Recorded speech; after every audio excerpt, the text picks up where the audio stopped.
Good morning. আমার নতুন একটি ব্লগে তোমাদের অনেক অনেক স্বাগত। আশা করি খুব খুব ভালো আছো, আমরাও ভালো আছি। আজকে বৃহস্পতিবার, এখন বাজে 10:30। আমার নিরামিষ রান্নাগুলো কমপ্লিট করলাম, এখন এসছি বিছানাটা তুলতে।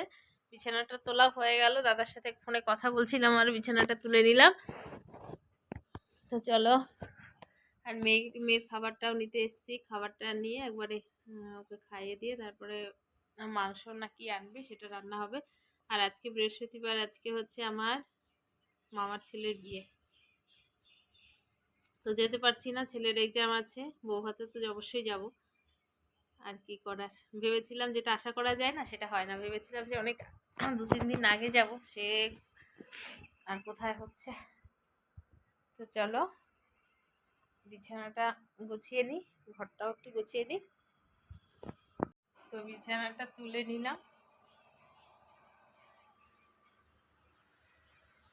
আর এখন নিচে না মেয়ের অনেক জামা কাপড় ছিল, সেগুলো কেচে দিয়ে এসেছি। কালকে দিদিটা আসেনি, এবারে এই বাথরুমেও দেখছি অনেক জামা কাপড় আছে। তো বাচ্চাদের জামা কাপড়, যেহেতু ওয়েদার ভালো না, তো ভাবছি যে এগুলো কেচে দিই। দেখো কতগুলো জামা কাপড় এখানেও আছে, তো এগুলো একটু কেচে দিই, ফটাফট করে শুকিয়ে যাবে। আর এই যে শাড়িটা, কালকে 25শে বৈশাখ গেছে, ভেবেছিলাম এটা পরে যাব, বের করেছি, মানে এটা আলমারিতেই তোলা ছিল। এবার কি হয়েছে বলো তো, দেখো পুরো শাড়িতে এই যে কেমন দাগ দাগ হয়ে গেছে। মানে এত খারাপ লাগছে। এত সুন্দর শাড়িটা, এটা আমার এক মাসির শাড়ি, মানে মাসি মাকে দিয়েছিল, তো মা আবার আমাকে দিয়ে দিয়েছে। যে এত সুন্দর শাড়িটা না, সত্যি পরলে এত ভালো লাগে, অনেক দিনের শাড়ি এটা। আর এখন ভাবছি এই দাগগুলো কি উঠবে নাকি। তো এখন একটু এসে করে নিই, তারপরে মেয়েকে খাওয়াবো। তো মাংসটা রান্না করে নিচ্ছি চটপট করে। আর রাতে যেহেতু চিকেন ললিপপ খাওয়া হয়েছে, আর আজকে মাংস করা হচ্ছে। এদিকে বর যাবে হচ্ছে বিয়ে বাড়িতে, মানে আমার মামার ছেলের বিয়ে। এদিকে জানো, আমার মামার ছেলের বিয়ে হচ্ছে আজকে, আমার নিচের কাকুর ছেলের বিয়ে। সেটা মালদায় হচ্ছে, অত দূরে যেতে পারবো না, যেহেতু আমার বাচ্চাদের পরীক্ষা, বাচ্চার মানে পরীক্ষা, ছোটো মেয়ে তো ছোটোই আছে। আর কি বলবো, মানে 3-3টে বিয়ে আছে, আরেকজনেরও বিয়ে আছে, এক বোনের। যাই হোক, এত বিয়ে, তো যাবে শুধু মামার বাড়িতে। মামার ছেলের বিয়ে আজকে, মানে বরযাত্রী যাবে। তো একটাই জামাইবাবু, তো যেতে তো হবেই। তো রেডি হয়ে নিবে, আর আমি চটপট করে মাংসটা করে নিচ্ছি। ভাতটা খেয়ে নিই, কারণ ছেলে আবার চলে আসবে, তখন ওকে খাওয়ানো। আজকে ভাবছি যে কি করবো, যে দেশে যাবো কি যাবো না। এদিকে ভাইয়ের বিয়েতে বর যাচ্ছে, ও যাবে, একটা গোছানোর ব্যাপার আছে, বুঝে পাচ্ছি না কি করবো। ভাতটা এখন বেরিয়ে নিচ্ছি।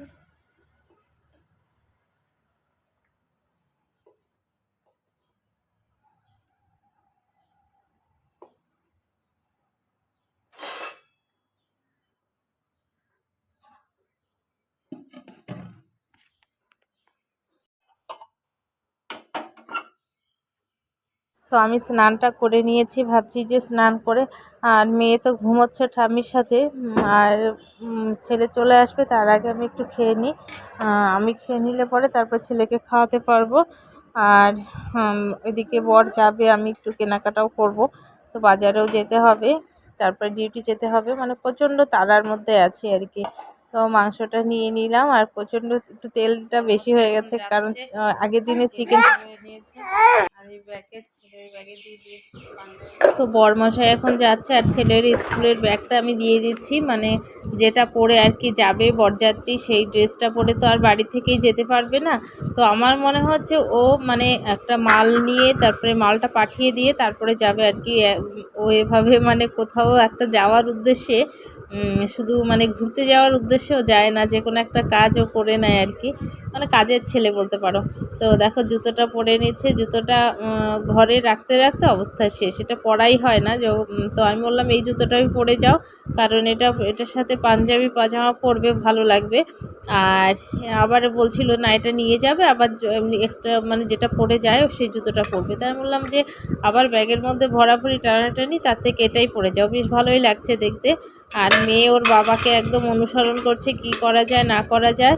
তারপরে দেখো ওর বাবা যেই দাঁড়িয়ে আছে, ও এই ঘরটাতে গিয়েছিল, মানে ওর বাবা ওই ঘরে ড্রেস চেঞ্জ করছিল। তো ওই ঘরে গিয়ে দেখলো যে বাবা নেই, আর বাবার কাছে যাওয়ার জন্য একদম ব্যস্ত হয়ে গেছে। আমি যখন বললাম যে তোমার বাবা যাচ্ছে, ও দেখো কোলে চড়ে চড়ে একদম ও টাটা দিয়ে দিচ্ছে যে বাবার সাথে যাচ্ছে। আর আমি বললাম যে আমার কাছে আসো, মানে আসবেই না, ওর বাবার সাথেই যাবে। তো মাকে বললাম যে মা তুমি একটু যাও, মানে যতদূর যায় আর কি একটু এগিয়ে নিয়ে আসো, এই আর কি। তো বিয়েবাড়ি যাওয়ার ভীষণ ইচ্ছে ছিল, কিন্তু যেতে পারছি না, ছেলের পরীক্ষা। তো আমি ভেবেছিলাম যে কোথাও তো সেরকম যাই না, তো দুদিন আগে গিয়ে থাকবো। আর মামা মামি এসে বলে গেছিলো, তো কী করার, মানে সময়টাই এরকম, ইচ্ছে থাকলেও উপায় নেই। তো চলো টাটা, ভালো থেকো, সুস্থ থেকো।